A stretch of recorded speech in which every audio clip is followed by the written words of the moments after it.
upon the Father will have their strength renewed. Those who patiently call on Him will be rewarded too. Those who endure the hardest trials will find joy for many miles. When times are confusing, when nights are restless, when weeks seem endless, there is a comfort. When patterns are continual, when history repeats, when falsehoods prevail, there is a hope. When things are frustrating, when spirits are low and tensions are high, there is a peace. Yahweh is the true comforter. He is the only hope. He is the Prince of Peace. He is Elohim. The righteous find comfort in His love. Those who seek His truth find hope in His Son. And those longing for His face find peace in His grace. When times are confusing, when nights are restless, when weeks seem endless, there is a comfort. When patterns are continual, when history repeats, when falsehoods prevail, there is a hope. When things are frustrating, when spirits are low and tensions are high, there is a peace. Yahweh alone provides comfort for His people, for His children. Praise Yah, praise Yah. He is our comfort, our hope, our peace. When times are confusing, when nights are restless, when weeks seem endless, there is a comfort. When patterns are continual, when history repeats, when falsehoods prevail, there is a hope. When things are frustrating, when spirits are low and tensions are high, there is a peace. Yahweh alone provides comfort for His people, for His children. Praise Yah, praise Yah. He is our comfort, our hope, our peace. Praise Yah.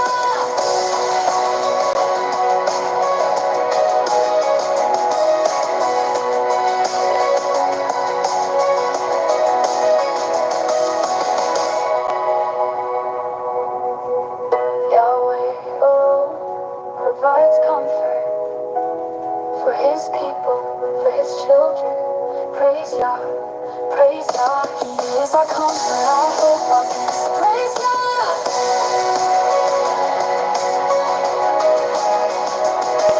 Praise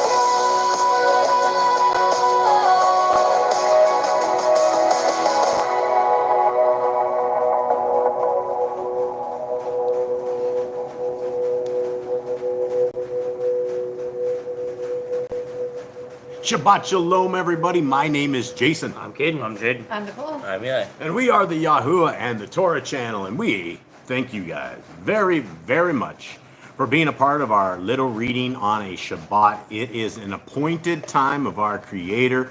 And it is a good Shabbat. I hope that you guys are all blessed. I hope that you guys are all enjoying this day of rest and not doing what the Gentiles do, which is go out and shop and work and do the Gentile raging things that they always do.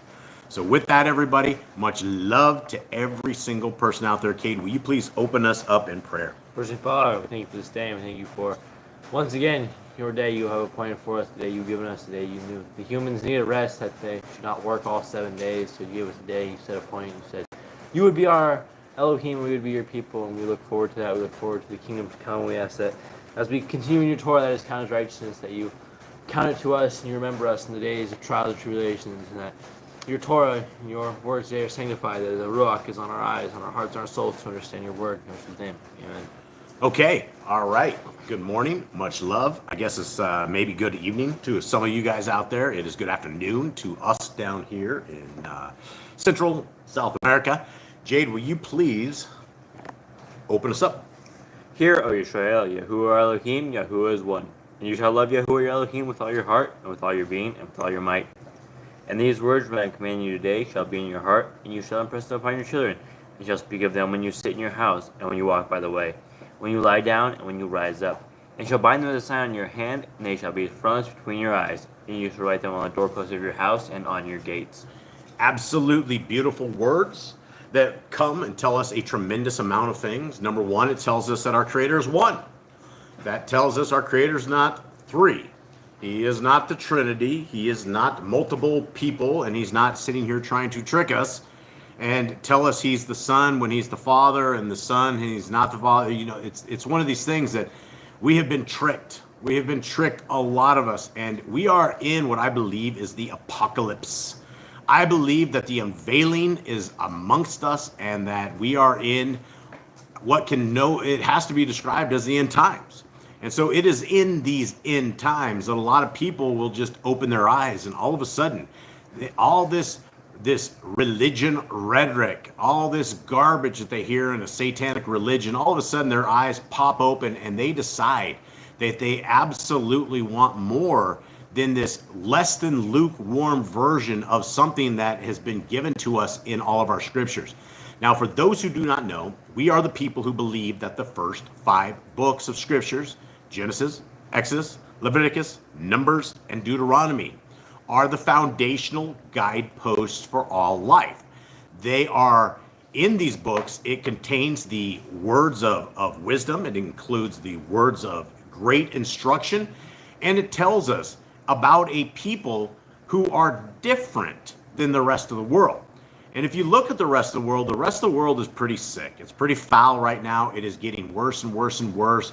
And the people have been tricked. The people have been tossed from side to side, to and fro. They think one guy is going to make America great again, while this other bumbling guy is just going to lead them to hell. When all of these things, the left side and the right side, are all the exact same bird. Nobody realizes that we are in a full-on head steam to a new world order, to a way that is something that is far away from the ways that we are supposed to be living. We are told that we must live under the Torah.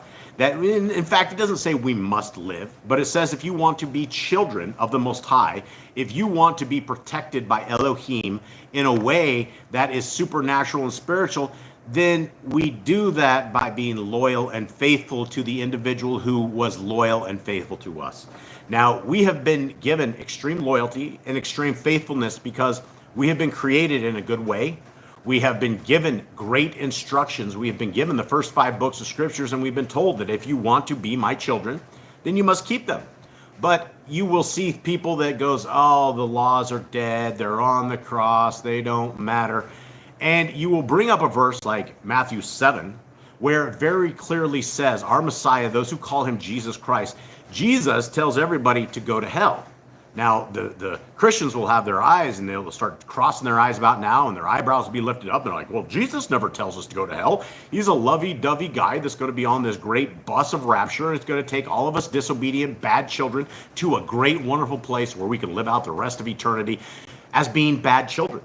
Now, if that doesn't sound normal, it's because it's not normal. Those have been lies that have been invented by this so-called bad word, our religion people. And these people in religion, they do not give a rip about your soul. They give a rip about your 10% that you're pulling out of your wallet every Sunday, and you're unbiblically giving it to a bunch of liars that are in these pulpits that are deceiving the rest of the world. And if your preacher says the laws are gone, and then they go to Paul to reiterate exactly what it is, then your preacher is demonic. He's a Satanist. Now, that may upset some of you guys, but let's just say, for instance, that if you know the words of our Creator and you go against them like your daddy Satan, then that makes you a Satanist. I know those are hard words to hear, and nobody wants to hear that, but there is no easy road to the kingdom. There's no way that is just some raise your hand at 8 years old and you're going to be accepted. That all of this mumbo jumbo that salvation cannot be pulled or ripped away from you, that's clearly disputed in Matthew 7, along with all the other scriptures that very clearly say that the road to the kingdom is paved in Torah law keeping. And so for those who are interested in this law keeping, in just a few minutes, we are going to go through the greatest things that we have ever been given. And I will say it's better than our exact life. Because if we had been given life and this opportunity to walk these lands, but we were not given good instructions, and we were all sent to hell because we didn't have good instructions, that's on the Creator of the universe. But since we have been given good instructions, we have been given the way forward, and we reject it, then this is on us. So we want to be those people who are not the devil's people. We want to be people who are loyal to our Creator and to His ways. And so, Miss Nicole, will you please shout out our brothers and sisters who are out there? All right, we have Candy and Ruby, excuse me, Sarah and William, Walk in His Ways, Charles, Rebecca, Jeremy and Callan, Heidi, Joanna, Razul, Elizabeth and Andy, The Judge, I'm scrolling, Rick, Jeannie Not of This World, America's Silver Patriot, Lando Milka Honey, that's a new one, so welcome. And Daughter of Abraham, the Grand. And I think that's everybody, but you have 2 questions in here. I didn't want to know who was singing at the beginning. That is Ted Ramsdaughter. I can't remember her name right I now. think it's Nadiana or something like that. But we were given this. This is from a Torah keeping family that is just. They're not a band. They're not anything. And she did a tremendously good job with that, and I can't thank her enough. I don't think they actually listen to our stuff on Shabbat, but I do want to thank Ted and his daughter for giving that to us and allowing us to play that for all y'all out there. All right, and then Daughter of Abraham says, what do you say to a Jay who tells you you are a Gentile? Well, that's the thing is, listen to us right here, right? We are so scared of the actual words we live in. We live in the world of 1984 right now, right? And we just got done with some of the greatest censorship ever known to mankind in the events of 2019 through the years that we are at. And then you have these demons like the guys from Facebook, and he goes, he's like, oh, we were real wrong, and the government was having to censor everything, right? Here we are, we're talking about the Jays. A lot of people don't even know what we're saying because we're so scared of the truth on here. Now, when we're saying the Jays, we're talking about the 4th son of Jacob. We're talking about one single tribe of the 12 tribes of Yisrael. Now, this one single tribe of the tribes of Yisrael have gone off and they have created their own religion. They are the same as the Christians. They are the same as the Catholics. They're the same as the Muslims. They're the same as all of these other religions that destroy the Torah. How do they destroy the Torah? Well, they violate Deuteronomy 4:2, right? They say that we have all these other books, we have all these other things, we have these rabbis who we're not supposed to be calling people rabbis, but these rabbis have said things for the last hundreds and hundreds of years. We've written them down, and now that is the doctrine that you have. So anytime that people come and say, well, what do you think the Jays will say? Well, the Jays will say whatever it is their religion has programmed them to say. It's the same thing as what the Christians have been programmed to say, right? The Jays, the Jews, the ones who we talk about, I've talked to the rabbis before, and I've talked to those who are just, they fall under the umbrella of Jews, and they call themselves that. And I talked to a couple gals at this market that we have, and these girl Jews are exactly like the Gentile Christians. They don't know anything about their religion. They have not studied their scriptures. So I was very, very disappointed when I was actually talking to the I thought we were going to start talking some shop. I thought we were start talking about the tribe of Yisrael and all this stuff. And these guys didn't even have a clue. They knew about the northern tribes of Yisrael who went into captivity. And the only reason they knew that is because in their Orthodox religion, they pray for the lost tribes of Yisrael 3 times a day. So they weren't very astute. They weren't very understanding. They don't know the ways and the laws of our Creator. And it doesn't matter what religion you get to. Every single religion is satanic. Think about that. Think about it. Give me one single religion out there. You guys can pop any religion in there and we can simply discuss this. And if you go against the laws, statutes, and commandments of our Creator, then by default, you are doing the work of your daddy Satan. And we wouldn't want to do that. And so you could say whatever religion, what do we do when these guys say you're just Gentiles? Well, the thing about that is the Jews, by their own actions, have made themselves Gentiles as well. Number one, we have a commandment by our Messiah. Actually, it's not a commandment by our Messiah, but he reiterated, and it is the second of the greatest of the commandments that we love. Well, we love our neighbors as ourselves, and the very first one is that we love Elohim, our Creator, with all our heart, with all our mind, and with all our soul. So inside the world of Jays, inside of Judaism, You don't have these things because you will label an entire group of people as the Goyim, as the Gentiles, and you can rob, you can beat, you can rape, you can pillage, you can do whatever you want to somebody who's outside of their religion. So that is counterproductive to the actual Torah. We don't have instructions like that. We don't know of people. We know that we're supposed to separate ourselves from the world. But the thing is, you're not going to know who your brother and sister is unless you give them the time to actually come into Torah, right? We walk by people every single day that are definitely not our family because they don't keep Torah. But there's always the opportunity that somebody will open their eyes and they will take that breath of life, which is the Torah, and they will see something in it that you see and be very, very excited. So when people are saying, well, one religion says you're one thing and one religion says you're another thing, every single religion is satanic. And again, until somebody can show me a religion that's not satanic, I will stand by that. And boy, that makes people cross their eyes and makes them very, very upset about that whole thing. But it is what it is, right? If you're not walking the Torah life, if you're not walking the good instructions of our Creator, by default, you're walking with your daddy Satan. And we don't want daddy Satan, right? We want daddy Yahuwah.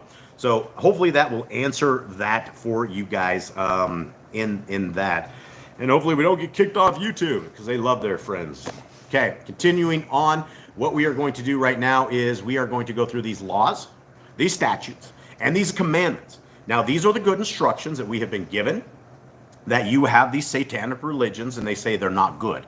And the first time a religion says, oh, the laws are dead, bam, right out of the gate, satanic, bam, stamp that thing, satanic, you don't want to deal with these people. Oh, and you know, that's the thing is everybody wants the laws on the cross, but nobody knows why they want the laws on the cross, but they know that these laws are not for them and they're for the old people, the people of old, those people who want to be God's chosen people. That's crazy, right?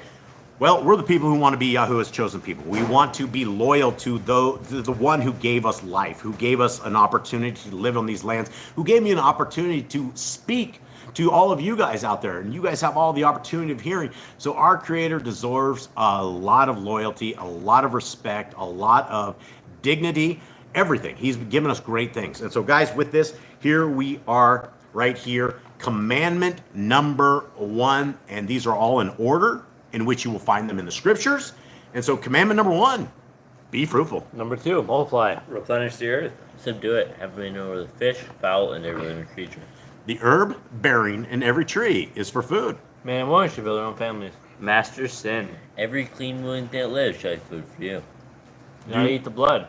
Walk before me and be perfect. Guard Yahuwah's covenant, laws, statutes, and commandments. Huge commandment, guys. Listen, look at this, guys. Look at this. It's reiterated several pages over. Over 53 times, we are told this one commandment. Now, what does this mean, right? If we are told over 53 times in scriptures that give us, walk before me and be perfect, we heard it 4 times. That's a very important thing, right? That we are walking before our Creator. Don't eat the blood. Look how important that is, right? Okay, well, what's even more important than that? Well, it's the one that's reiterated over and over and over again, which is the one that none of us do. Who's out there guarding the covenant? Who's out there defending this when people are like, well, the laws are on the cross? Them are fighting words, friends. Toe that line in the sand. You make that line. Don't cross that. Don't let these people say this stuff. That's evil. If they want to live like that, that is to their own destruction and to their own depravity. Because when you walk outside of Torah, you are a depraved people. You don't have the ways of the future, and you don't have the ways of our Creator, and it's filthy. Continuing on. Every male shall be circumcised at 8 days old. Teach them the commands and guard the way of Yahuwah. Remember Yahuwah's name for all generations. Keep the Passover, Pesach. Eat the feast of unleavened bread to the festival of Matzah. There is one Torah for the stranger and the Hebrew. Sanctify all firstborn to Yahuwah. There are no mighty ones before Yahuwah. You shall not make graven images. Do not bring Yahuwah's name, do not. Keep the Shabbat. All right, let's go back. I want to jump into chat real quick on this little thing because I don't know where I'm at up here. There it is. Keep it Shabbat. That's the one we're at right now, which is a very important one. I think Rick is talking about. He's talking about the Trinity and the entire side of the Trinity.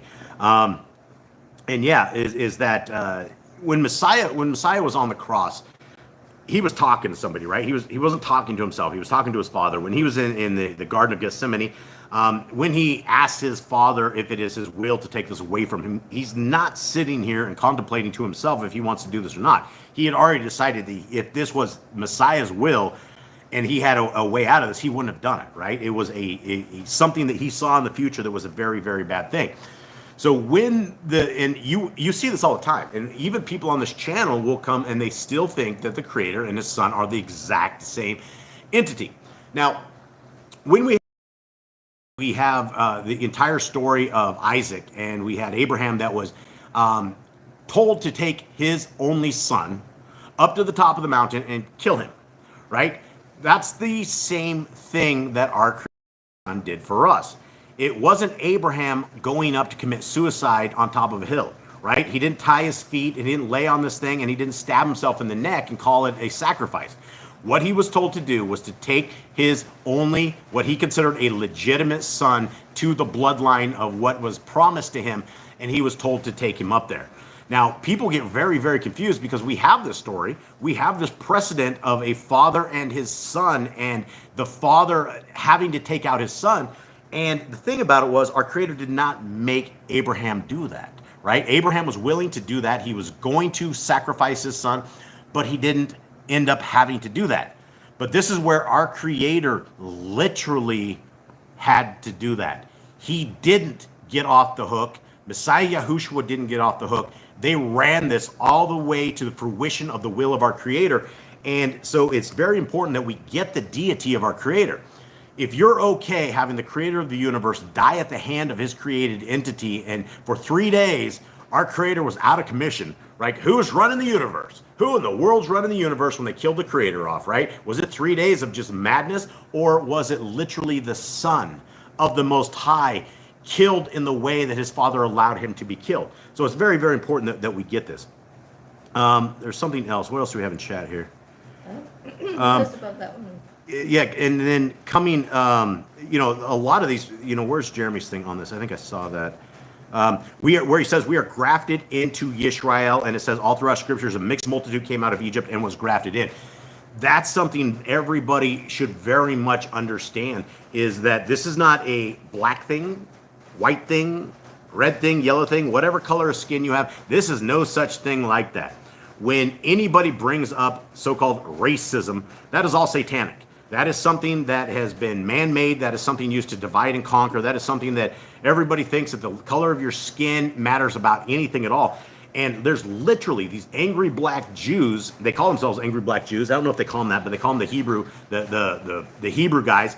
And they will sit there in the street corners and they will tell you, because you are white, that the entire race was about the white people or the black people. And I mean, you have on the other side of the gambit, you got the white folks, and they're like, well, the black people obviously aren't in on this stuff. But going back to when everybody was exited out of Egypt, right? When there was close to 1 million other people that were not Hebrews. The smart Egyptians are the ones that came out of Egypt, right? They sat there and they looked at all these plagues. Everybody's dying. The firstborns are all dying. They look at what is happening and go, you know what? I think that's a good Elohim right there. I think we should keep with him. And they all left. They left Egypt. Egypt was in a state of shambles and rambles and destruction. And so you had a mixed multitude. You had all the different colors, all the different beliefs, all the different stuff. And guys, these people that came out of Egypt were all shaved head, straight up raging pagans. They loved many, many gods. They had all these different things. And when they came into the understanding, into the camp of Yisrael, in which all you had to do was to obey the laws, statutes, and commandments, and you could jump yourself into one of these tribes. And that is how the entire introduction of this went. They left Egypt with the mixed multitude of people, which is why the mixed multitude. Guys, the kingdom is going to be a whole variety of different colors of us, right? It's not going to be a single color. It's not going to be any of this crazy racism. People are going to get it. Now, we all bleed red. You all get cut. It's all the same under the skin, and none of this has a dang thing to do with any one of us. Okay, continuing on. I get caught off on these things. Anything else? What if we were part of the lost tribes, were grafted in, the lost tribes went into Europe and beyond? Guys, that's the thing, is the northern tribes. You had 10 tribes of Yisrael that never came back, right? When they went into captivity, none of them ever came back. There's 10 tribes out there right now that are lost. The only tribes that are accounted for literally right now is one single tribe. You have a bunch of people that have gone over to the Middle East and grabbed a little set of land, and now these guys are over there waging massive war, right? Those don't represent us. Those don't represent the people that we are trying to be. They represent a single tribe. Now, just like all of those other people, the mixed multitude were grafted in, you're not going to graft yourself in and go, I'm going to be a Jew, right? You're going to be a Hebrew. The word Hebrew means crossed over one. That is the only thing that we ever know of Father Abraham. Father Abraham was not a Jew, and a lot of people are going to cross their eyes at this and go, what do you mean he wasn't a Jew? Guys, the Jews weren't even around until the fourth son of Jacob. And so if you want an identity, and a lot of people do want an identity, I tell people, call yourself an Hebrew. Call yourself a Hebrew. Don't call yourself a Jew. That's not what we represent. We represent the first 5 books of scriptures and all of the scriptures. But if somebody's adding to anything and we don't know it, it seems foreign to us, then they're not our people. They are not the people of Yahuwah. The people of Yahuwah stick to the book, and we really stick to the book. 5 books of scriptures along with all the other scriptures, but we don't add 200 other books to it and call it the oral Torah. And inside the oral Torah, guys, you have stuff like the Kabbalah and the Zohar. You're dealing with black magic, mysticism, all of this other stuff. When they came out of Babylon, these guys were not holy rollers. Guys, these guys were all sorts of druids. They were all sorts of warlocks. They had all sorts of this stuff. And it isn't what people think they are. They're different. Okay, now let's continue on before I get out too far in the weeds. Okay, anything else? No. Okay, we just did keep the Shabbat. Very important command. Honor your parents. Do not kill. Do not break wedlock. Do not steal. Do not make false accusations against your neighbor. Do not covet anything of your neighbors. Do not make an altar from rock that you will touch. Do not go up the altar by the steps. If a man steals cattle, he shall restore it 5 times. Yahuwah's laws for criminals. Do not lie with beasts. No sacrifices to other Elohim. Do not charge your ruler interest. If you borrow, return to him before sunset. Do not curse the ruler of your people. Do not eat what is torn of any beast. No false report. Do not follow a multitude of evil. Do not judge righteously against the poor. Bring back your enemy's cattle if you find it going astray. Help the animals of your enemy. Stay away from rumors and gossipers. Take no bribes. Do not oppress a stranger. Love the stranger. Give your land rest in the 7th year. Do not mention any pagan names. Keep the feast of Yahuwah. Do not cook your goat in his mother's milk. Obey the messenger Yahuwah sends before you. Do not bow down to other Elohim. Serve Yahuwah. Make no covenant with other Elohim or outsiders of the land. Do not make use of anointing oil on a normal person. Do not make use of perfume on a normal person. Do not eat the fat. Do what you say you're going to do. Return what is your neighbor's. Obey Yahuwah's dietary laws. Women's time of separation. Obey Yahuwah's hygiene laws. All right, hold on. Keep the Day of Atonement, Yom HaKippurim. Okay. So, daughter of Abraham, how do you honor parents who were sexually, physically, emotionally abusive?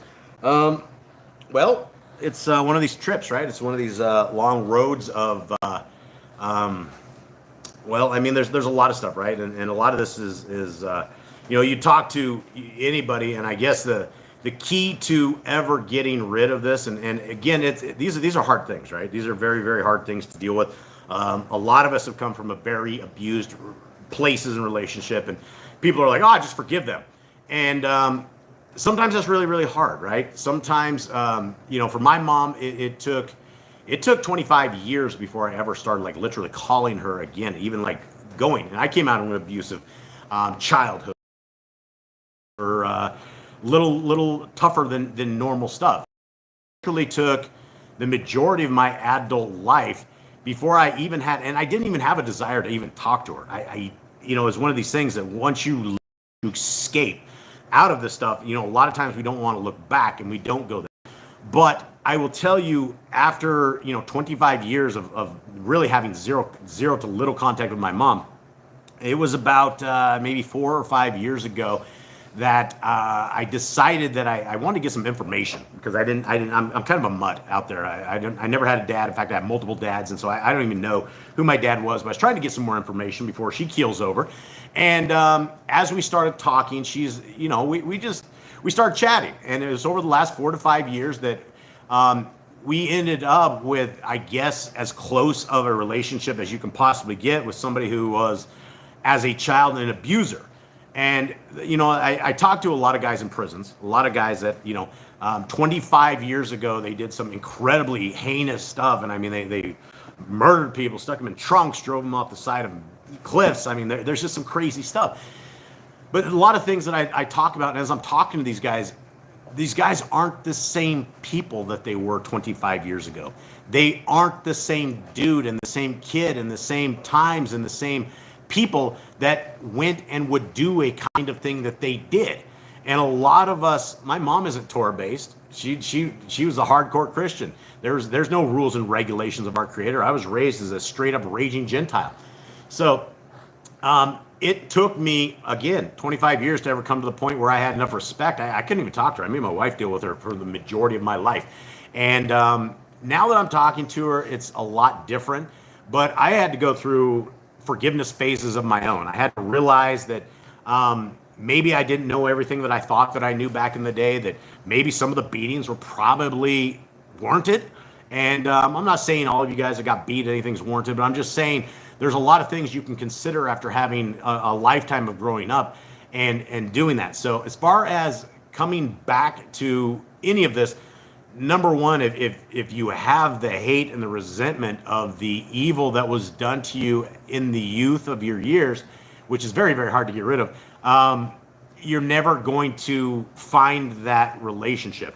And your parents don't necessarily mean that you have to like them per se, right? I'm just, and that's a lot for a lot of these people that abuse us and use us over the years. And we're supposed to love our neighbors, and it's when we were told to love our enemies. And a lot of our enemies have done damage that has lasted us an entire lifetime. So it's all about prayer. It's all about time. It's all about healing. It's all about forgiving. It's all about looking at these people when they were a different people than what they were. And so once we get past that, and once we start basically living our own lives and understanding the way it is, it becomes a lot easier to forgive those who have done us damage. And I will tell you, from a health standpoint, it's easy to hate people, right? It's really, really easy to be able to go to bed and not like people and just have that grudge, that anger that you have set apart for these people, because they probably deserve it, right? Who would injure children? What kind of people would ever do the kind of evil that has happened to us? But you know what? They're not the same people. And there is repentance. There is something, and a lot of us can't be saved. A lot of us grew up under very excruciating circumstances, and we will carry this stuff to our graves. But if we want health to be better for us, it's about letting go. It's about taking those that abused us and tortured us and left us where we didn't want to be, in a state of hopelessness and helplessness. And it's about moving on. And when we can do that, and when we can try to forgive, and we can try to bring some sort of a world of clarity, it helps. But it's hard, guys. It's really, really hard. It's nothing easy. And again, 5 years ago, I would have not been able to even come up with any kind of answer whatsoever, because I didn't have an answer. I completely, what I would say, hated my mother. It just was what it was. But now, every single week, on Fridays, I call my mother, and we have an hour-long conversation, and we chit-chat, and life has been, better for her and myself. And she's very happy I call, and I guess that is what it is. So we'll continue on with this. Let me see. I'm reading chat here. Jeremy says you can honor them by asking for forgiveness for them and pray they repent. You do not have to go around them, but we shouldn't wish evil upon them. That's his opinion. Yeah, and that is very, very true, right? I mean, people are not the same as they always were, and the circumstances that we ended up in an abusive, whatever it was, a lot of times that comes and goes, and a lot of times we were only in the middle of this, and I guess forgiveness is the best thing. Going back to the health perspective of it, is my blood pressure in my life and everything was way, way, way better when I let go of all of the evil. When I let go of all the stuff that was just holding me down, with the reason that I had to hate my mother, when I let that go, that fixed my health. And so there's something to be said for all of that, in the fact that we are only destroying ourselves by allowing the evil that happened to us back in the days to continue to attack us. And so we got to let go. We got to get rid of it. But again, you don't have to like them. You don't have to injure your children and bring them over to them and have the same thing happen. Obviously, it's a progression. And I don't know if I addressed that right, but let's continue on. Okay. Here we go. Anyone? Next. Keep the Day of Atonement, Yom HaKippurim. Do not uncover the nakedness of your family. Do not take your woman's sister for wife. Do not lie to the woman her uncleanness. You shall not sacrifice your children to Moloch. Do not be a sodomite. Be holy. Do not reap the corners of your field, and you shall not glean your vineyard. Do not deal falsely or defraud your neighbor. Do not lie or be a liar. Pay your workers for the day's wage they are due. Do not harm the disabled. Do not endanger your neighbor. Do not hate your brother. Do rebuke your neighbor for his sin. Love your neighbor as yourself. Do not diverse your cattle. Do not mingle your seed. Do not mingle linen and wool. Do not lie with the taken woman. Do not eat the fruit of the trees for 3 years. Do not practice sorcery. Do not round your beard at the corners of your head. Do not cut yourself for the dead. Do not get tattoos. Do not prostitute your daughter. Do not defile your temple. Do not consult a medium. Respect your elders. Have correct weights and measures. Do not walk in the manners of the nation. Keep the feast of first fruits, Shavuot, Omer, Count, Pentecost. Keep the feast of Coat. Shemini Atzeret. I think you. Yeah, trumpet. Keep the feast of trumpets. If you blaspheme the name of Yahuwah, you shall be put to death. If you kill your neighbor's animal, you must give him another. Repay injury for injury. Honor the Yobel, Jubilee year. Confess your sins to Yahuwah and repay you trespass against. The law being an Nazir. Wear a tzitzit on the four corners of your garments. The law is whoever touches the corpse. Follow Yahuwah's law of inheritance. Torah of keeping your oath to Yahuwah. Do not add or take away from the word. Guard your soul. Learn to fear Yahuwah. Let's look at this real quick, guys. Do not add or take away from the word. This is what I'm talking about when we're talking about, like, it doesn't matter if you want to call them the Jays. It doesn't matter if you want to call them the Christians or Catholics or whatever it is you want to do. If there's any religion at all and you read it and their doctrine goes against what we know in Torah, then we are breaking this commandment. When we do Sunday worship, we're breaking this commandment. When we eat unclean food, we're breaking this commandment. When we don't worship on the appointed times that our Creator says to worship on, we're breaking this commandment. And so when men come and try to lie to us and tell us these deceptive things, all the laws are on the cross, right? That doesn't exist in scriptures, right? This man must be a Satanist. He's lying to me. And if he's lying to me, that means he's lying. And he's also trying to get me to worship other Elohim.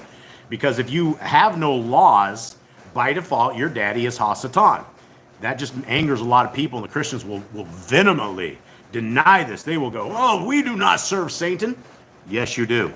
It's just the way it is. If you're not serving Elohim, you're serving Satan. And that takes us to the next one, which I think they already read, but I want to read it again, which is to guard your soul. And I love this commandment. It is one of these things that we have nothing that we can take out of this world except our soul. So we have something that we have been given, which is basically the breath of life into us. And at the moment when our Creator has designed us and given us this breath, and He has given us a destination, we have a plane ticket. We have a plane ticket to one destination or the other, and we either have a good pilot or we have a bad pilot. And Ha-Satan will very much be a wonderful pilot all the way to the very end. He will give you the things of this world, and at the end you will lose your soul because we have not protected it, we have not guarded it. And when you say that the laws of our Creator have been nailed to the cross, that's blasphemy against the laws of our Creator. That is insanity that we even think like that, and we have. But there's billions of people that do. So continuing on, learn to fear Yahuwah. And again, throwing the laws on the cross, that's not fearing Yahuwah. Eating whatever you want to eat, that's not fearing Him. Doing all this stuff that pagans do and Gentiles do, there's no fear of Yahuwah. So to understand Yahuwah, we have to understand that He has the abilities to make things good, and He has the abilities to make us rot from the inside out. All of these things He has the complete power of, and we don't want to get on the wrong side of Him. We don't want to tick Him off. We don't want Him to have to correct us and spank us into the right destination. It's not a good thing. It's good that He does, but those are things that if we were fearing Yahuwah, if we were in obedience to the Torah, if we were not adding to or taking away from the Torah, then we're not going to have that kind of spankings. It's best if we just obey and be obedient people.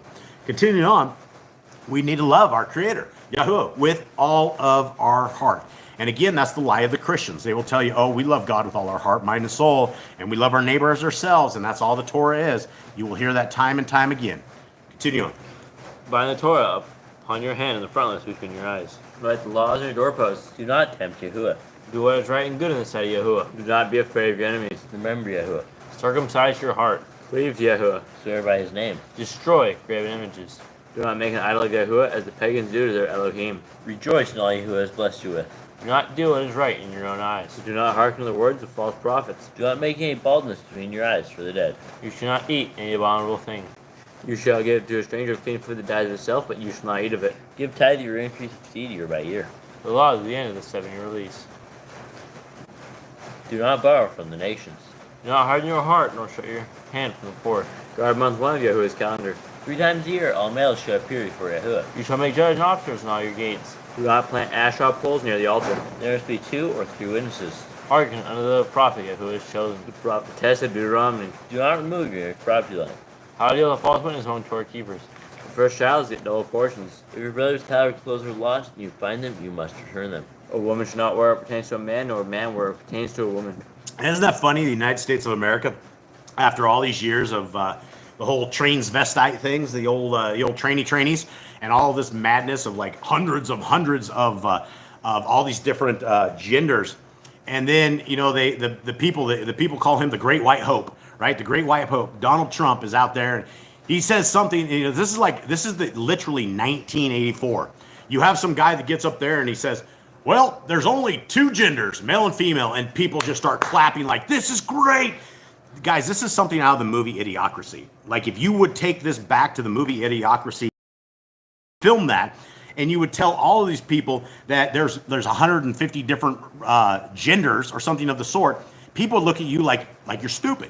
They would just go, wow, that's stupid. So having a declaration that male and female, and no longer will men be in women's sports and women will not be in male sports. It's the same thing, guys. Donald Trump is a Satanist. Again, I don't mind offending absolutely everyone. If you guys are voting for the Great White Hope, I will tell you that free men don't vote. That's it, plain and simple. If you believe that you're a free person, you're not going to be sitting there voting. What are you voting to get to the other side of the plantation? What do you think, right? You don't have to vote. And everybody that has voted and they're like, oh, MAGA. Guys, you know what MAGA means? MAGA is a satanic word. It's not make America great again. It is a complete satanic, it's a ranking in witchcraft, in all of this. So you have all these people out there with their little red hats that are like, oh, America's going to be made great again by a president who was charged with rape.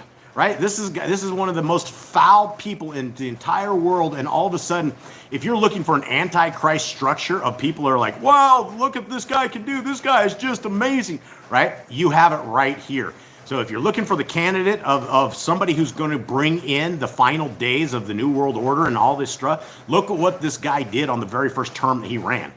Look at the madness that this madman did. And I'm not going more into this because I'm already on the edge. Continuing on. You have a question. Uh-oh. Lance, he says, hey, elaborate on the baldness of the dead thing. So one of the things when the people of Yisrael were coming out of Egypt, they ended up with all sorts of pagan stuff, right? They grew up. All the people were growing up in there. They had multiple people. There's 400 years. So you ended up with, 5, 6, 7 different generations of people that were in there. And the very first people that were into captivity probably knew about the law, statutes, and commandments. They knew all this stuff. But coming out of Egypt, they were doing everything, right? If you're looking at a very, very pagan, satanic culture, it's the Egyptians, right? Everything's about the dead. Everything's about mummifying the dead, preserving the spirits. They have all these different things that you can do. One of them is to shave your eyes for the dead, right? Shave your eyebrows. The whole point that our Creator was doing with these law, statutes, and commandments was he was telling us how not to align with the world. Look, if you're out there shaving your eyebrows and you're dancing around for the dead, that's not what our Creator has said to do, right? We have rules and regulations for it. And what these guys were doing is they were obviously into a whole bunch of pagan rituals of things of this nature. And so our Creator says, hey, don't do that. I want you to taste different, smell different, look different. I want you to be a piece of the kingdom to come. And we don't shave our eyebrows for the dead, right? We know that life and death is something that is in the hands of our Creator. And there is definitely a life after this death. And so we're not supposed to fetish on the dead, right? We're supposed to let the dead bury the dead. So hopefully that answers that. Used in the wickedness. Okay, so I'm reading Daughter of Abraham. How do you feel about King Nebuchadnezzar and Jehu being used in their wickedness? Jehu turned after... Turned after... Overthrowing Jezebel. Jezebel, the current president, compared to them. Okay, so guys, what you're talking about, this is the same thing. Our Creator absolutely uses the hand of great evil to maintain His will, and that's the thing. You know, everybody is wants to get really North America is it's funny being in North America because everybody in North America actually thinks they're free. And that is what we have all been told. That is what everybody says. Oh, this is a land of the free and the home of the brave. Well, the thing about the home of the free and land of the brave is that you're never free. If you have a house and you claim that you own it, you can't ever get away without paying property taxes or income tax or all these other taxes. In fact, my mom, she's been retired for a billion years and she still pays a lot of taxes being in North America. More taxes a year than I make my entire life being down here in a year. It is incredible the amount of money they have to pay in there. And so, guys, what you are witnessing is you are witnessing the destruction of North America. You are witnessing a collapse of a group of people, just like Rome, just like all the other civilizations that have turned their backs on the Almighty. At one point, they get judged. And you look at California and you look at these so-called things. It's either the hand of our Creator or the hand of man that is completely torching off California. And so will our Creator use very evil people for His purpose? He has, all forever, throughout all these generations, all these kings, all these evil people that ended up stuff. Ezra's who was the king in Ezra's time? Was that Nebuchadnezzar was there, but who was the other one? Daniel was with Nebuchadnezzar. Okay, who was Ezra with? Was that Ahab? No. Jezebel, was it? I remember. But whoever the king was with Ezra back in the days, it was the same thing, right? He used Ezra to go and to free everybody, the southern tribe. Oh, Darius, that's what it was. Yeah, Darius. And so all of these kings, right, you do not make it into a position of power being a good person, right? And for those who think that Donald Trump is the savior of North America, guys, it's all a hoax. It's all a ruse. Our only savior is our Messiah. The only government that any one of us want to have is the kingdom of Elohim.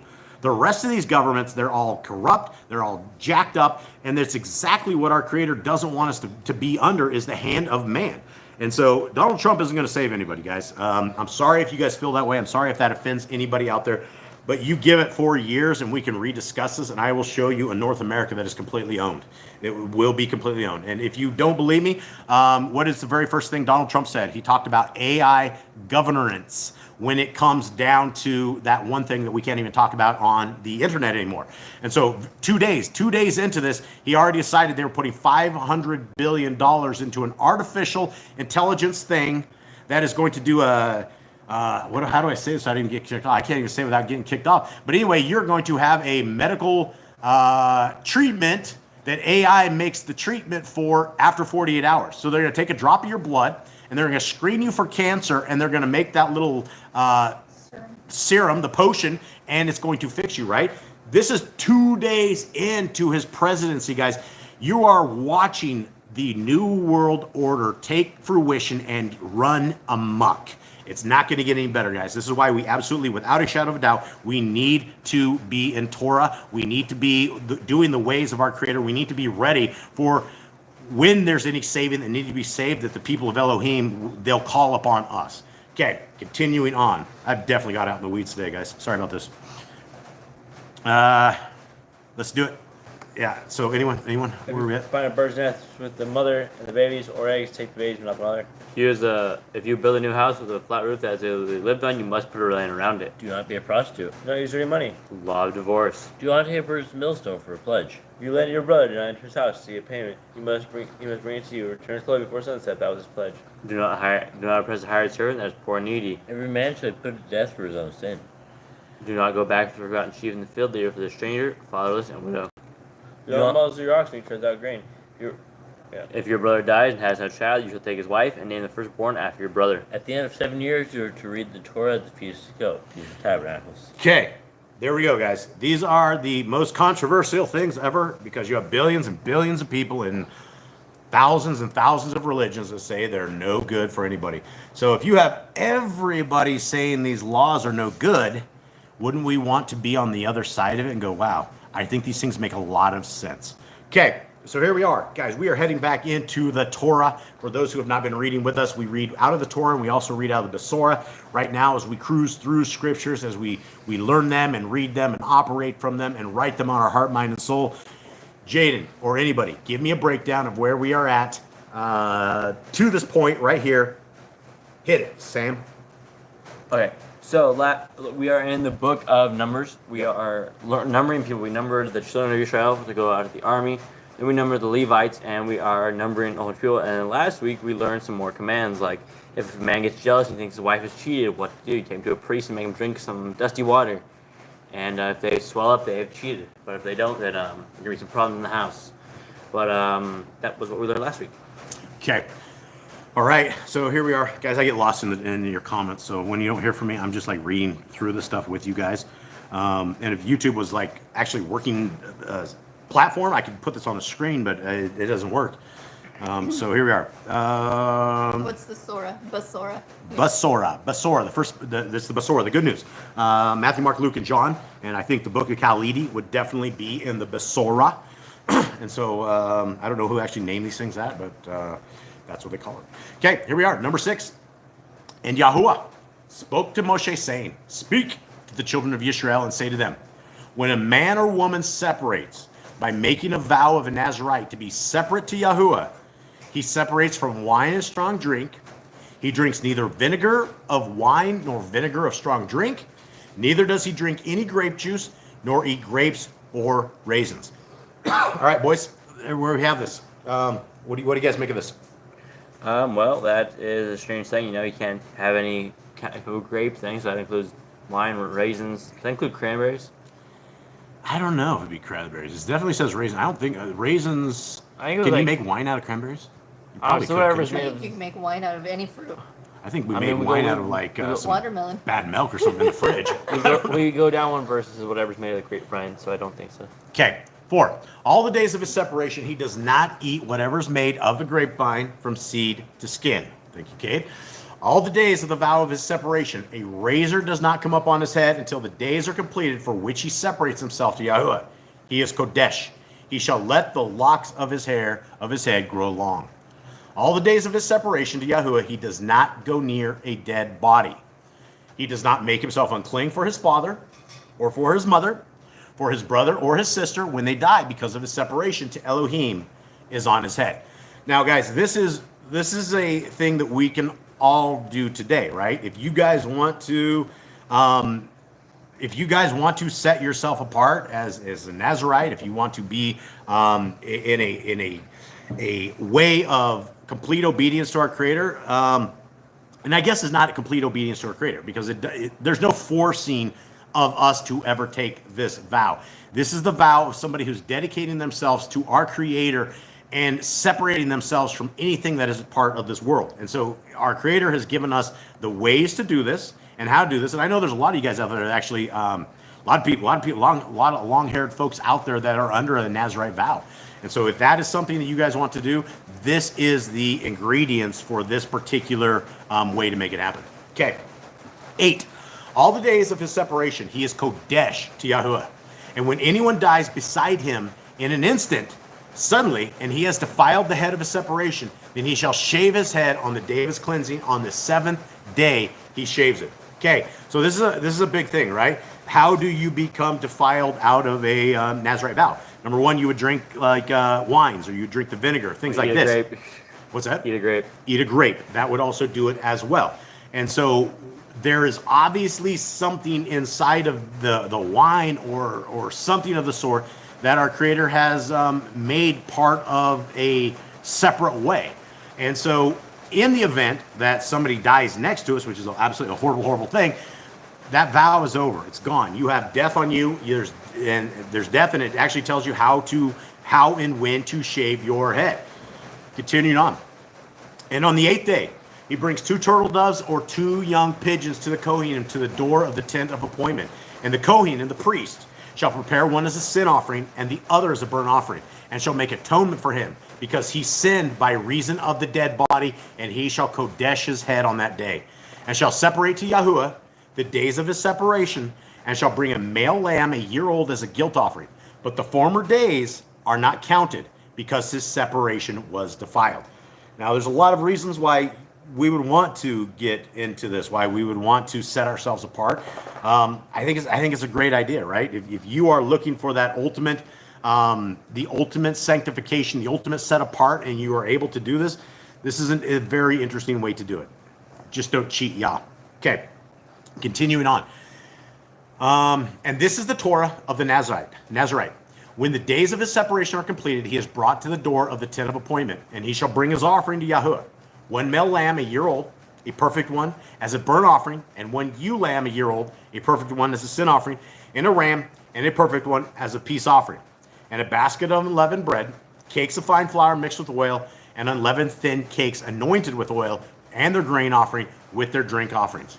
And the Kohen shall bring them before Yahuwah, and prepare his sin offering and his burnt offering. And he shall prepare the ram as a peace offering to Yahuwah, together with a basket of unleavened bread. And the Kohen shall prepare its grain offering and his drink offering. And the Nazarite shall shave the head of his separation at the door of the tent of appointment, and shall take the hair from the head of his separation, and shall put it on the fire, which is under the slaughtering of the peace offering. And the Kohen, the priest, shall take the boiled shoulder of the ram, and one unleavened cake from the basket, and one unleavened thin cake, and put them upon the hands of the Nazarite after he has shaved his dedicated hair. Then the Kohen shall wave them, a wave offering before Yahuwah. It is Kodesh for the Kohen, besides the breast of the wave offering, and besides the thigh of contribution. And afterwards the Nazarite shall drink wine. This is the Torah of the Nazarite who vows to Yahuwah the offering for his separation, and besides that, whatever else his hand is able to provide. According to the vow which he takes, so he shall do according to the Torah of his separation. And Yahuwah spoke to Moshe, saying, Speak to Aaron and his sons, saying, This is how you, Baruch, bless the children of Yisrael. Say to them, Yahuwah barak you and guard you. Yahuwah make his face shine upon you and show favor to you. Yahuwah lift up his face upon you and give you peace. Thus they shall put my name on the children of Yisrael, and I, myself, shall barak them. Amazing.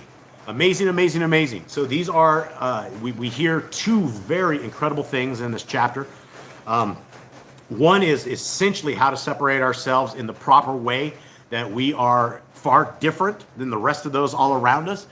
And then we learn an amazing blessing. And the blessing that our Creator has given to through the hands of Moshe is a beautiful blessing. And I know that a lot of people don't bless people very much anymore. And I think it's something that our Creator absolutely cares about his blessings. And you can see throughout scriptures that those who are blessed, things happen, right? Abraham, Isaac, and Jacob, you could still see, even under them, the hand of our Creator that has blessed those that are coming out of the loins of Abraham. And so when you come into Torah, when you walk with our Elohim, when you become one with the kingdom people, then you will receive a huge amount of blessings. It doesn't mean that life is going to be easy. In fact, I always tell people that if you're a Torah keeper, put your dukes up, right? Because you have offended the most vile demon of all, which is Hasatan and his minions and all these people that by their own will hate the hand of our Creator. They hate his ways. And so when you love the ways of our Creator, you've made yourself enemy number one. So number one, guys, we are here as a testing ground. We are here to prove ourselves that we aren't going to drop, that we're not going to stop, and we're not going to be disloyal to our Creator, even when adversity, death, destruction, homelessness, when it comes to us, these are the times that we celebrate, that we thank our Creator, that he gave us an opportunity to be on these lands, that he gave us an opportunity to be one of his people, and we just ask that he will walk with us through all of this. So it's very important, guys, that we are able to walk with our Creator, and he has given us this path. And all of these scriptures that we read, it only confirms the good road that our Creator has given to us. And it also confirms the bad road, why we would not want to be a Gentile, why we would not want to hang out with them. We want the blessings of Elohim, and the blessings of Elohim will not come to those who have taken the laws of our Creator and tossed them in the ditch. Okay, so here we go. Let us go into this, Mark 5. Anybody want to take us through the Besorah, the first book that we have right now, into this? Let's get to it. All right, so we are in the book of Mark. We went through Matthew and we learned the whole life of Messiah, where he went around teaching, healing, casting out demons, angering the Pharisees, to the point where they just despised him. They put him to death because of what he taught, and he went against what they believed. Now we're at the book of Mark. He met John the Baptist, and then he went and decided to start teaching. He went and started teaching, found disciples, and now he's been teaching in parables, and his disciples don't even understand it yet, but he has teached them and helped them, and now he has been healing people as well, and we're learning more parables. Yeah, I want to jump back up to daughter of Abraham. Is it against Torah to wear a natural hair wig and or weave, or is it permissible to wear synthetic hair according to Torah? I don't think there's anything in Torah about that. I don't think we have a single. I don't think we have anything. I don't think we have any kind of instruction or any kind of guidance. Do we know of anybody in Scriptures that had a wig or anything of the sort? I don't think I don't think so. I don't think we have any kind of precedence at all.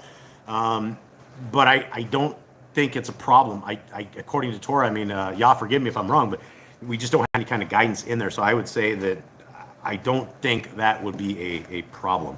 Guys in chat, if you guys find something else out there, toss that in there. Definitely enjoy talking to you guys here in the chat. Yeah, exactly. And Lance says this is not even a micro dot compared to eternity, and he's right. This is what I keep telling my brothers and sisters on death row, because when you start talking to the brothers and sisters in chains in the prisons of the United States of America, there is no hope in there. Most of these guys are simply waiting on a date that they're going to pump them full of some sort of death serum, and they're going to die at the hands of the killers.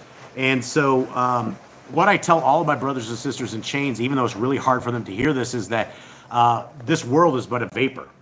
When we are in eternity and when we look back at these little 120 years that we have been given, it's going to be a breath. It's going to be like, whoa, that came and that went. But for all of us, I mean, we struggle sometimes during days, weeks. This week is so long. This days are so long. Is this month ever going to end? Is we ever going to be out of this? Will the afflictions ever stop coming? And the answer is yes. It will absolutely stop coming. And at one point, we will take our very last breath in this realm, at which point we are going to go to the day of accounting, and we're going to learn where we go from there, which is why it is very, very important that we align ourselves, our hearts, our minds, our souls to the Torah, to our Messiah, the one who came and did it for us, the one who's going to be leading this kingdom to come, the one who's very much qualified, using his dad's ways, his dad's Torah.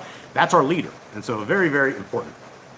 Yeah, and I'm not saying, I don't think, like on the hair thing, I'm not saying anything about like if you are like doing the Nazirite vow.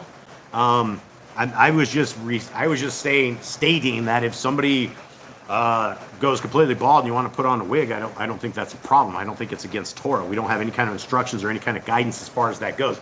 Now I'm sure the Jays, inside of their 200 and some books, I'm sure they got all sorts of stuff, because they have stuff like women shouldn't speak in an assembly, which is why you have Paul. Paul gets very confused in a lot of his letters. He's writing to people who aren't us, to civilizations that aren't us, to little ecclesias that aren't us, about questions we didn't answer and we didn't ask. We aren't looking for answers. But he says a lot of the things like that, and we've never heard in the Torah that women shouldn't speak in an assembly. That would defeat everybody, even in chat, right? It would be crazy. Why would you limit the daughters of Elohim to not say a word? But when you get into the Jays, that is absolutely, without a shadow of a doubt, part of their doctrine, and that is where you had Brother Shaul, and Brother Shaul was one of the biggest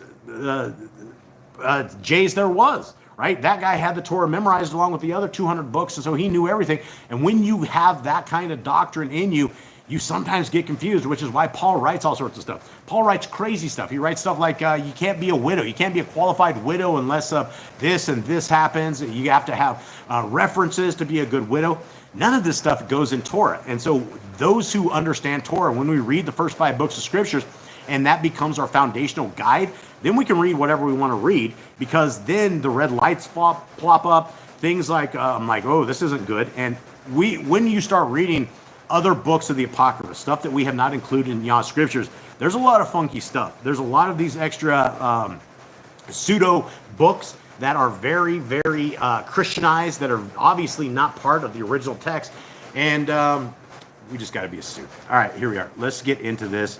Yes, that's why Paul was talking about hair coverings and talking about all sorts of stuff like that. So hopefully, likely invented the wigs. Yes. Explain where Apostle Paul took that from. Okay. Gotcha. All right, here we are, guys. Mark 5. And they came to the other side of the sea, to the county of the Gardaenes. And when he came out of the boat, immediately there met him out of the tombs a man with an unclean spirit, who had his dwelling among the tombs. And no one was able to bind him, not even with chains, because he had been bound with shackles and chains, but the chains had been pulled apart by him, and the shackles broken in pieces, and no one was able to tame him. All right, guys, we get a lot of stuff about unclean spirits. We get a lot of stuff about demons that we don't get in the Basora or in the Tanakh. We don't hear about demons that often. We know of their existence. We know that they are out there. But unless you would read the actual Apocrypha, and particularly you have books like the Book of Enoch, there's a couple other really, really good ones in the Apocrypha that tell us a lot about what are these things? What are these demons? What are these things that attack us? And for those who do not know, the demons that attack us are the sons and daughters of the Watchers. The Watchers were the messengers, the angels that were assigned to watch the men on earth, and they became enamored with the women. They thought that the human women were all very, very much beautiful. They fell in love with them. They all made a pact that they would go into the women, that they would have kids by them. And so you had an entire genealogy of this. First, you had the Watchers and the humans, and they created a group of people called the Nephilim. The Nephilim bred, so you had basically giants. Those giants bred. Then you had the Nephilim, and then you had the next set of people, which are called the Iliad. So you had at least 3 or 4 generations of these giant beasts, and these things kept getting bigger and bigger and bigger until these things started eating men. There was nothing left on earth. They were violating the animals. They were violating the men. The men were about to be wiped out, and these things were just monstrous. And people are like, well, that sounds a lot like Greek mythology. It's exactly where it came from. All of this Greek mythology, it's more than likely completely real, and these were the things that were going on. So in judgment, our Creator told his angels, the good angels, Raphael and Uriel, those who were taking care of them, to bind all these watchers. But the judgment that the watchers had to endure is they had to watch a civil war, and all of their offspring for generations and generations and generations kill each other. That was the judgment, and they had to see that before they were put into their place of doom. So all of these things that died, they didn't have souls like humans. They weren't built in the same way that humans were. It's not set. So now you have all of these entities that died, and there's no place for them except to roam these lands and to attack us and to be these unclean spirits that are haunting all of us, that are haunting you, me, all the people back in the day. They haunted this guy right here who is so strong that he's able to break chains off his arms. Right? And this is probably at the expense of his own body. This guy's probably just hammering these chains on his wrists, on his legs, until they break. And so the unclean spirits aren't just things that pollute our mind, but they obviously pollute and give extracurricular powers to those they've infested. And so when we learn about these unclean spirits, there's something that we should absolutely take note of. We should all be raising our eyebrows, looking very deeply in the understanding that if these unclean spirits can take everyone else, there's very much a chance that they can take us. And we need to make sure that we are getting rid of these things with prayer, perseverance, fasting, all of these things. And I believe without a shadow of a doubt that my family and we are attacked all the time by these things. You can see it in the attitudes. You can see it at some point. The attitudes in here get really, really dark. And the only thing that you could possibly say is, hey, the demons have gotten us. And so we will break down and we will pray. We will try to get this out of here. And it's something that we're all under attack with. So continuing on right here. Where am I? I got 7? I think so. 6. 5 maybe. I'll start at 5. 5. And continually, night and day, he was in the mountains and in the tombs, crying out and cutting himself with stones. And seeing Yahushua from a distance, he ran and bowed down to him, and having called out with a loud voice, said, What have I to do with you, Yahushua, Ben of the Most High El? Swear to Elohim not to torture me. Okay, so this demon knows more than 95% of the religions out there, right? You live in a religious system that they believe that the Father and the Son are the same individuals, and this demon just broke the Trinity by himself. No other words, right? He says Yahushua, Son of the Most High El. He didn't say Yahushua, the Most High El. Then he makes him swear to Elohim, who Messiah Yahushua is not the uppercase Elohim Most High, Elohim not to torture me. So he's asking, this demon is asking the Son of the Most High not to be tortured by his Father. This is a Trinity breaking buster verse right here that very much disputes all of this. But you know what? You tell the Christians this, you tell the people that are locked into this Trinity, and it's so hard for people to come out of it because that's just the brainwashing that filthy liar in a pulpit has told you. Continuing on. 8. For he has said to him, come out of the man, unclean spirit. And he was asking him, what is your name? And he answered, saying, my name is Legion, because we are many. And he begged him very much that he would not send them out of the country. Now a great herd of pigs was there, feeding near the mountains. And all the demons begged him, saying, send us to the pigs, so that we enter into them. And he gave them permission. And the unclean spirits came out and entered into the pigs. There were about 2,000. And the herd rushed down the steep place into the sea and drowned in the sea. Now, a lot of people don't understand this because it's just, they don't understand the culture of where they were at. But what's happening is that they were near a temple of a fake deity. And all of these pigs that were in this were all to be sacrifices for these satanic deities. And it's very interesting because we don't know exactly how many Legion is. We don't know if it's 10, 20, 30. We don't know what's the maximum number of demons a person can get. We don't know. But whatever it is, they talk in unison, right? We are Legion. And they can also empower a man to do incredible things. What's interesting, though, is that they begged to go into the herd of pigs, but they weren't going into the herd of pigs to live, right? They were going into this entire herd of pigs, 2,000 of these things, which that was somebody's livelihood, right? There was somebody that probably sat down and bawled and bawled and bawled when this happened, right? Because all of a sudden, his entire herd of pigs, they all just rush off to the side of the cliff and go drown into the ocean. Just rush off the side. So all of a sudden, they can no longer use this set of pigs for all their temple practices. And it's something that is something very much to take note of. And there's a lot of answers that hopefully one day that we can get some answers to. Continuing on. And those who fed the pigs fled and reported it in the city and in the country. And they went out to see what had taken place. So they came to Yahushua and saw the demon-possessed one, him who had the legion, sitting and dressed and in his right mind. And they were afraid. This is interesting, right? They had the legion. You've actually given a name to a whole group of demons, and they call them the legion. 16. And those who saw it related to them what was done to the demon-possessed one and about the pigs. And they began to plead with him to leave their borders. And as he was entering into the boat, he who had been demon-possessed begged him that he might be with him. And Yahushua did not allow him, but said to him, go home to your friends and report to them what the Adon has done for you and how he had compassion on you. And he left and began to proclaim in Decapolis all that Yahushua had done for him, and all marveled.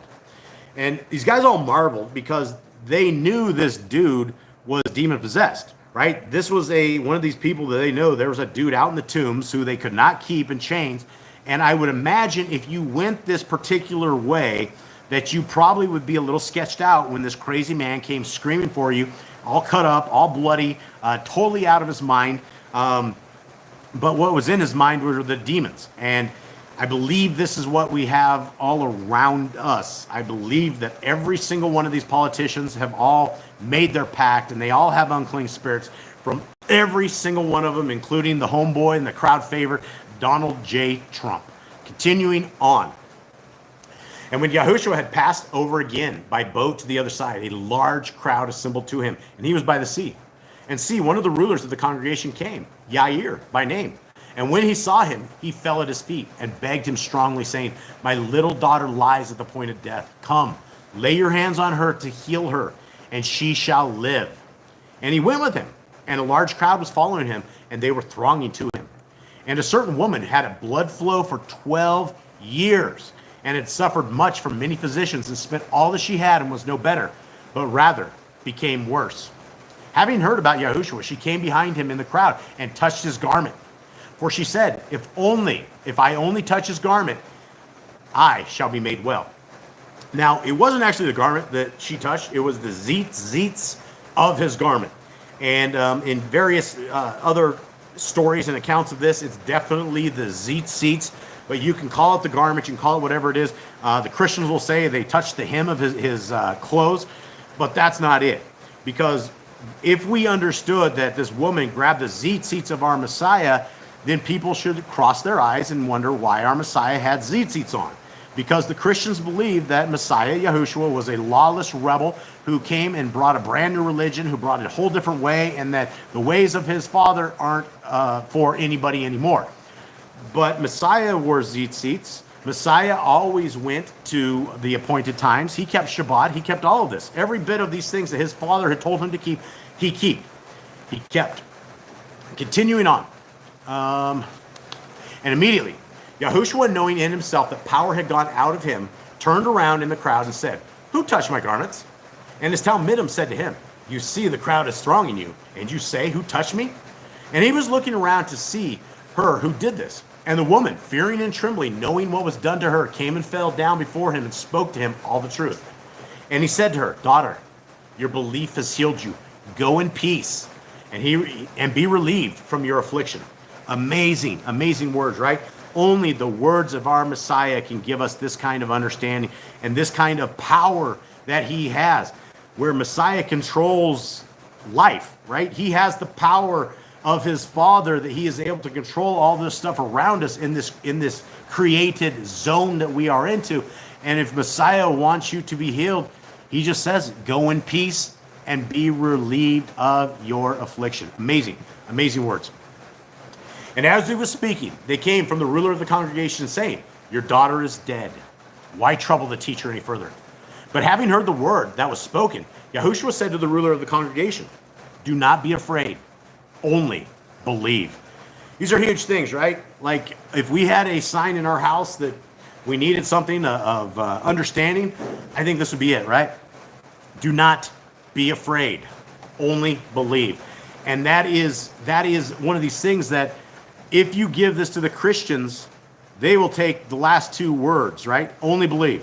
That's all the Christians think they have to do. They think that they believe what they think they need to believe, that is all they need to do.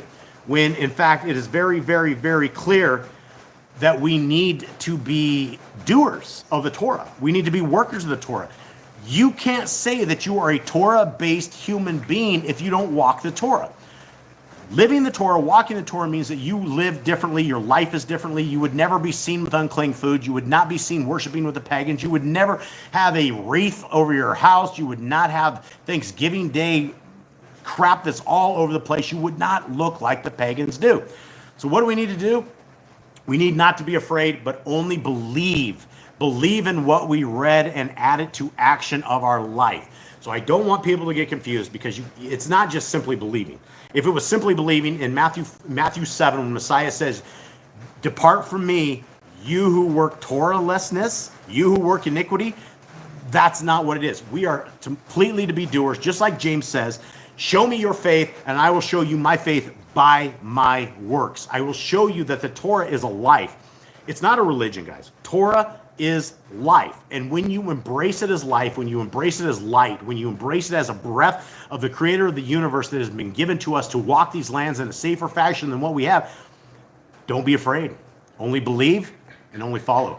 37. And he allowed no one to follow him except Kepha, Peter, and Yaakov, and Yochanan, the brother of Yaakov. So they came to the house of the ruler of the congregation and saw a commotion and much weeping and lamenting. And coming in, he said to them, "Why make this commotion and weep? The child has not died, but is sleeping." Now, that's the big thing, right? Messiah was used to being made fun of, but this is pretty much what they all do, and they always did. And imagine this. You know that somebody is dead.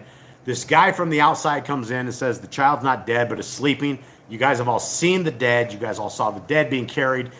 That's just the way it is. They're dead. What did the people do? Well, they were laughing at him. And when he put them all out, he took the father and the mother of the child and those who were with him and went in where the child was lying. And taking the child by the hand, he said to her, "Talitha Kuma," which is translated, "I say to you, arise." And immediately the girl rose up and was walking, for she was 12 years old. And they were completely astonished. Can you imagine that, right? Yeah, you're going to be completely astonished. You're going to be tripping out. You're going to be freaking out. You've just witnessed life and death at a crossroads, and we all are used to death, right? We know that people living die, but having somebody rise back from the dead, that's only something our Messiah and his dad are willing to do. Also, who else did it? Who rose a kid? Elijah? Elijah did it. Elisha. Was it Elisha? I think it was Elisha. Elisha and the widow's son? Yeah, it was Elisha. Or wasn't a widow? She wasn't a widow, was she? No, Was she a she widow? wasn't a widow, no. Okay. She was really old, though. Yeah. And so continuing on. 43. Continuing on and finishing. But he ordered them many times that no one should know it, and said that she should be given to eat. Again, Messiah gives us the final stuff. He's always trying to get people not to shout it out. But the thing that everybody does is they always shout it out because they are so excited about being healed. They're excited about what they saw. And it's just like all of us, right? It would be impossible for Boss Clan to not shout out the Torah. Every time I do a reading with you guys, I get a little excited, right? I get just a little bit of that fuzzy, funky feeling, and I'm elated to know that there's a path for all of us. Something more than this weak religious satanic system that has been provided to all of us and all gives us the way to salvation, but yet it's 180 degrees opposite of what the Bible says. But nobody cares, nobody glimmers. So for those of us who glimmer and who have hope in this, that love our Creator, love His Son, love His commandments, we're the people of the kingdom to come. And it's not going to be there by simply raising your hand and saying, I agree to this, and then living like a rebellious heathen. So with that, everybody, I think we are done with this. Jade, will you please bless our brothers and sisters? One thing. What do you got? Elisha and Elijah both raised a child. Okay, they both did? Okay. You would think I would know that by now, but we can only read it 5,000 times, and I still can't get it. I'm old. All right. Okay, Jade. Yahuwah barak you and guard you, who will make his face shine upon you, and show favor to you, Yahuwah will lift his face upon you, and give you peace. Thus I shall put my name upon the children of Israel, and I myself shall barak them. Okay. All right, there we go. Much love to y'all. Let's hit it. Oh, that you would rend the heavens and come down. Oh, that you would rend the heavens and come down. Oh, that you would rend the heavens and come down.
brothers and sisters. Much love to all of you guys out there. I think I'm gonna weigh in just a little bit on that the commandment about where you guys are talking about vasectomy is being against it. Hold on, guys. Sorry.